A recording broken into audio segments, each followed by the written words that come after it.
Hello everyone. So, welcome to EDS Awareness Month. That is the month of May, and it is incredibly important to me for a variety of reasons. One being that I have a type of EDS, and I kind of have to deal with it, and it's a struggle when no one knows what it is. So, what the heck is EDS, or Ehlers-Danlos syndrome? It's basically a genetic condition, and I actually have some information up that I can redirect you directly from the Ehlers-Danlos Society, or ehlers-danlos.com. Amazing resource, fantastic information. It has lots of resources and information about connective tissue disorders and all the different subtypes of EDS. So, what is EDS? Let's just read right from the website. Ehlers-Danlos syndromes are a group of connective tissue disorders that are inherited and have varied both in how they affect the body and in their genetic causes. They are generally characterized by joint hypermobility, so joints that move beyond the normal, skin hypertensibility, so stretchy skin, not in HEDS. I have a different type, so I don't have as much skin involvement. Tissue fragility. This means that it affects the skin, the tissue in your teeth, even, and it's caused by a genetic defect in the instruction manual of how to produce collagen in your body. So basically, the gene that tells the body how to build the collagen in the body and put it where it's supposed to be, someone made some spelling errors and kind of rearranged things in there, and that's why EDS exists. So there are 13 subtypes. I will say a couple, but there are a lot, and most of them I cannot pronounce, so I'm not even going to attempt. So we have classic EDS, which a lot of people can, pull their skin out and do some crazy things, and they're probably the most flexible, and classic EDS probably affects more of the body than other types. There's cardiac valvular EDS, which affects your heart valves, vascular EDS, which affects your veins, the arteries, the heart, your organs. It's probably the most serious type of EDS. And then there's hypermobility, or hypermobile EDS, which is the kind I have, which is probably the minorest, not super crazy affected, but I mean, all types of EDS come on a massive spectrum. You can be having the same type of EDS as I have and be much more severe, or vice versa. It's just because you're classic EDS does not mean that everyone with classic EDS is the same. We're all different, all affected differently. Some affect our stomachs, some people don't have problems with their stomachs.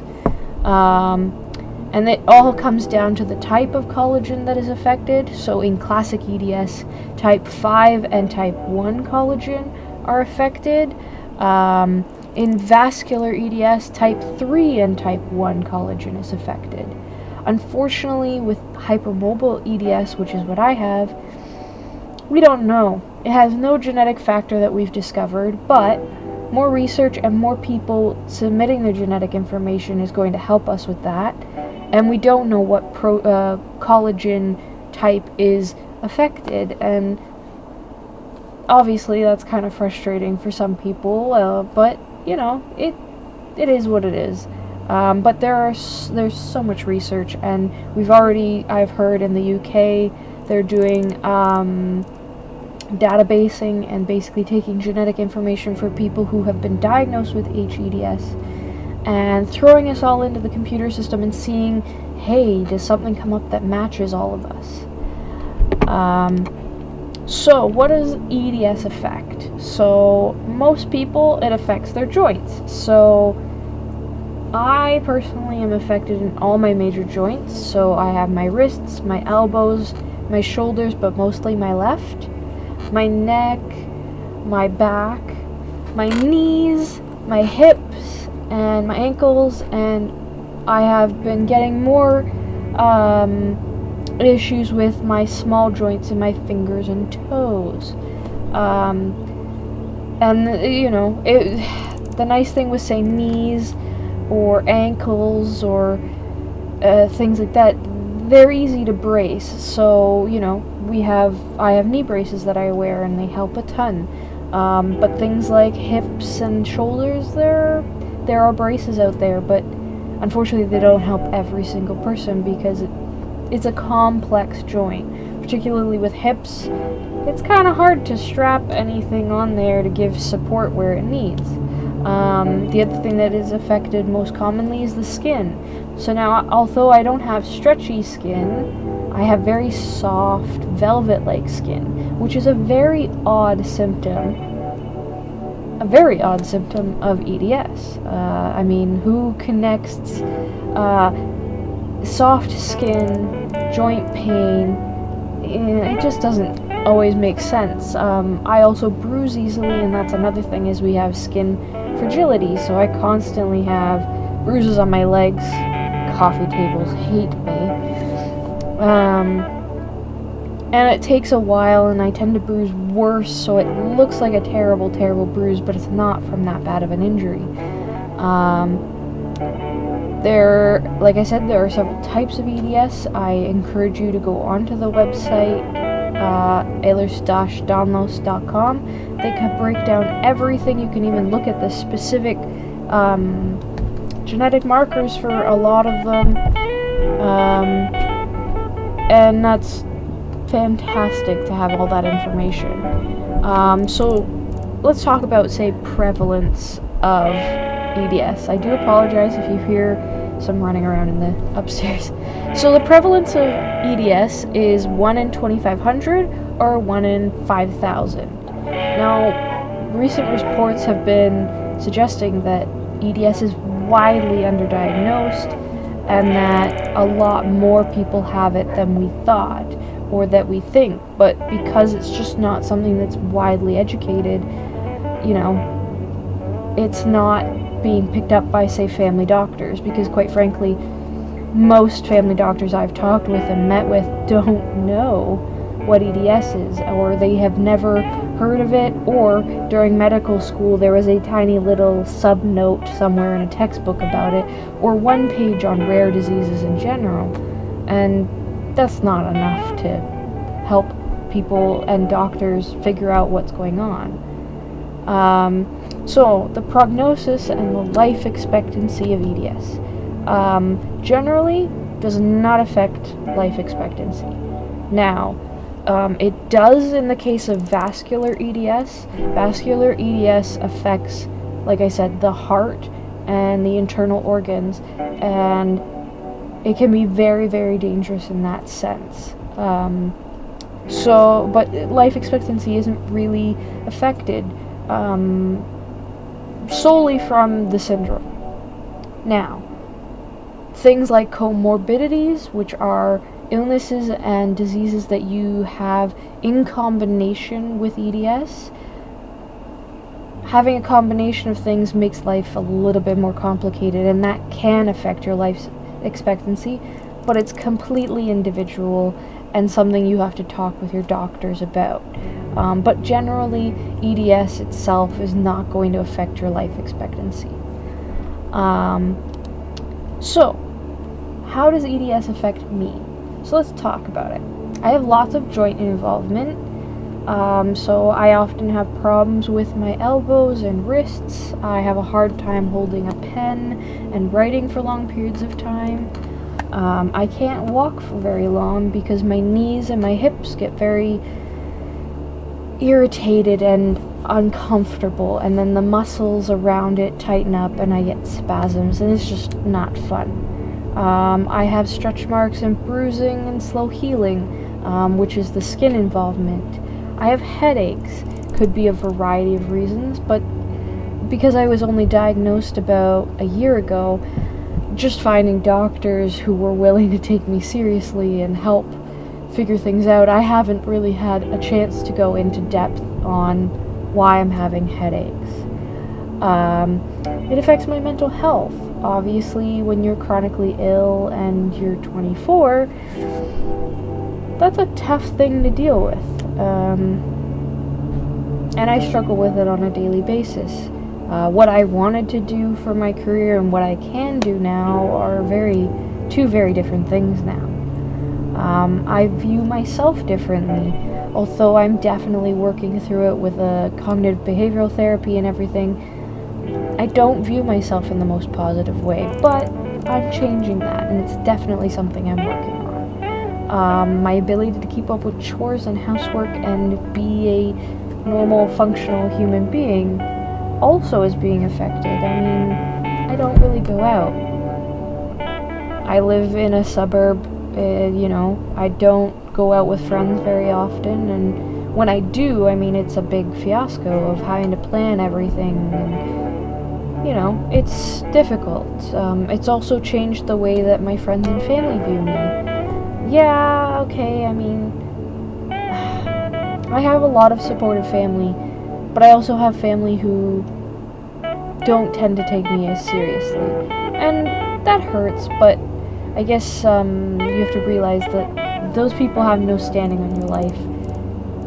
It's the people who support you and understand you that you should surround yourself with. But I do have some fantastic friends and family that are super supportive, and I have a really good support network. So my daily struggles have to do with, getting out of bed. When you've been laying still, or tossing and turning all night, depends on the night, you get stiff, and getting up is a whole thing on its own. On top of that, EDS has caused me a little bit of brain fog. I find I'm a little bit slower, and so when I wake up in the morning, it takes time to get the brain going. I've had to address the fact that I have to use braces without a doubt now, and I might have to go into a wheelchair, and it's something that myself and my management team really were looking at seriously. My ability to work and maintain a job. Unfortunately, with a cane and braces, say McDonald's, they don't like that I can't sanitize my wrist brace or my cane to their standards, and so they basically anywhere that deals with food, it's not going to work. Anywhere where I have to stand for long periods of time because my blood pressure is affected, I can't do that either. After about 10 minutes of standing without actively moving, I'll pass out, basically. Coming back to, say, comorbidities, I also deal with asthma, IBS. If you don't know what that is, it's irritable bowel syndrome. I have a crappy immune system. I don't have an autoimmune disorder that we know of yet. It is something, once again, that they're looking into, possibly rheumatoid arthritis, that kind of thing. But in general, like, I'm just getting over a cold now. I get beat down pretty hard on if I get a cold or the flu. I also have endometriosis, which is a reproductive problem. If you don't know what it is, I encourage you to Google it, but if you're a guy, realize it's lady problems, I suppose. But I do encourage you to, of all genders, to look into it. I mean, who knows, your girlfriend, mother, wife, partner, anyone with a uterus may have it in your life. I also have something called pernicious anemia, which I suppose is sort of an autoimmune. When you have B12 in your food, so you have a steak, whatever, intrinsic factor breaks down that B12 so it's absorbable by the body, and I'm missing that. So what I do is I take shots, an injection in my hip or thigh or wherever I decide to do it, of B12. every week. That's different for most people. Most people with pernicious anemia get a shot once a month, but for me, it works better when I do a little bit less more often. And so that is my overview of my EDS. And it is really something, it's my EDS. I don't have anything like anybody else. I mean, yes, I may share symptoms or general things, but EDS affects everyone differently. And that's okay. But it means that as a community, we need to find doctors who can adapt with us, because it is an ever-changing issue. I mean, one week I might be fine, my knees don't hurt or bother me, but next week I semi-dislocate or sublux my knee. Well, now what do? Well, thankfully I have several doctors now in the last 6 months that I've been able to kind of collaborate. And I'm thankful for that, but I realize that's not the same situation for other people. And being that I am a Canadian, I am so ever thankful that I have a healthcare system I can lean on. Although you find that Canada's health system is not, all it's cracked up to be either. It's quite a mess for anyone. But hopefully we can build a community together and support each other and help each other find doctors that we trust. Because trust is so important with EDS. I hope you have learned something, maybe just had an interesting conversation with me. Maybe you're looking this up for someone else because you know someone with it. But I really encourage you to do more research. This is just a broad spectrum of information, the basics, and there is endless amounts of information out. And we're actively gathering more information. So let's keep doing this. Anyway, thanks for listening.